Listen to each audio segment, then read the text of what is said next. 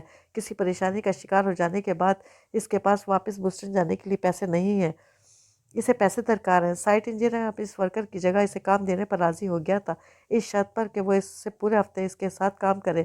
جتنا معاوضہ طے پایا تھا میں اس میں وہ واپس جانے کے لیے کرائے کے ساتھ ساتھ اپنے لیے ایک آدھ سستی سی پینٹ شرٹ بھی خرید سکتا تھا، کوشش کر کے کچھ پیسے بھی بچا سکتا تھا۔ اسے پیر سے لے کر ہفتے کی شام تک کنسٹرکشن سائٹ پر کام کرنا تھا۔ ہفتے کی شام اسے اس کا معاوضہ دے دیا جائے گا، یہ اس سے سائٹ انجینئر نے وعدہ کیا تھا۔ وہ رات بھی اس نے سڑکوں اور ایک پارک میں سوتے جاگتے گزاری تھی۔ اگلی صبح شہر کے مسافات میں واقع اس کنسٹرکشن سائٹ پر آ گیا تھا۔ وہاں ابھی آبادی کم تھی، یہ کم آبادی والا شہر کا مسافاتی علاقہ تھا جو پبلسٹی مور سے بہت قریب تھا۔ پڑھے لکھے ہونے کی وجہ سے وہ سائٹ انجینئر کے کئی طرح کے کام آ رہا تھا۔ کون سا کنسٹرکشن مٹیریل کب آیا، کتنی مقدار میں آیا، کتنے کا خریدا گیا، وہ سائٹ انجینئر کو کمپیوٹر پہ سارا حساب کتاب، سارا کام بھی کر کے دے رہا تھا اور محنت مزدوری بھی کر رہا تھا۔ جہاں کہیں کسی ورکر کی کمی ہوتی اسے بلا لیا جاتا۔ بے تحاشا وزن اٹھانے اور سخت مشقت کا کام کرنے سے اس کے ہاتھوں پر چھالے پڑ گئے تھے، مگر ایک دھن اور ایک جستجو سوار تھی اس کے اوپر۔ ابھی اس کے پاس پیسے نہیں تھے، وہ دن بھر میں صرف لنچ کرتا جو کہ تمام مزدوروں کو سائٹ پر مفت فراہم کیا جاتا تھا۔ اس کی پلاننگ یہ تھی کہ جانے کے کرائے کے علاوہ بھی اس کے پاس کچھ پیسے بچ جائیں۔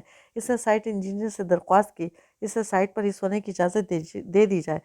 سائٹ انجینئر اسے اجازت دینے میں متعامل تھا، وہاں ورکرز کو اس بات کی اجازت نہیں تھی، مگر اس نے جب اپنی مجبوری بتا کر بہت زیادہ اصرار کیا تو وہ مان گیا تھا۔ ویسے بھی وہ کون سا مستقل ورکر تھا، صرف ایک ہفتے ہی کی تو بات تھی۔